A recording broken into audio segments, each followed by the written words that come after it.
عزیز باید بگویم که سربازان قسم حربی 13483 خشونت خوشیگرد قواهای مسلح جمهوری تاجیکستان در برابر پیشبرد خدمت حربی در وقت خودگی خود با نواختن هر گونه اسباب‌های موسیقی مشغول شده تابع خود دیگران را والیده می‌گردانند. این لحظه سرود مادر را در اجرای سرباز خطری بهروز سفرزاده با هم میشنویم و بعدا صحبت خویش را ادامه خواهیم بخشید. شبی که مادرم مهمانی من بود باید هوای شهر بویده همه کرد از آن که قبلگاهم بیستری بود باید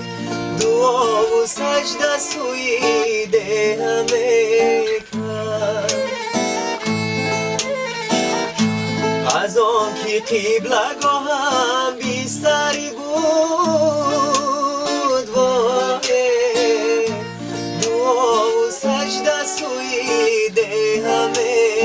کرد. ایا مادر ایا مادر تو میدانی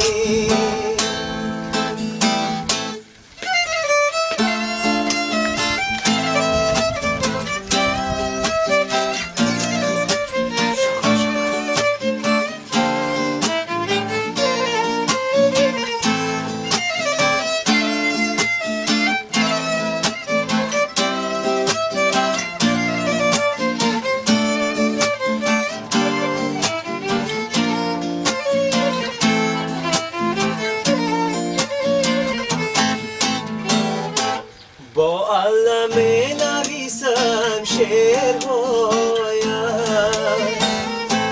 با علم برم خوابم بالی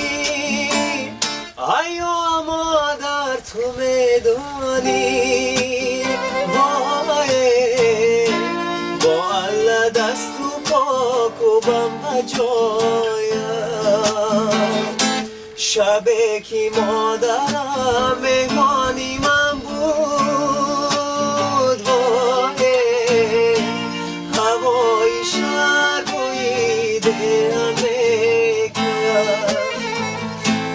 از آن که قبلگاهم بیستری بود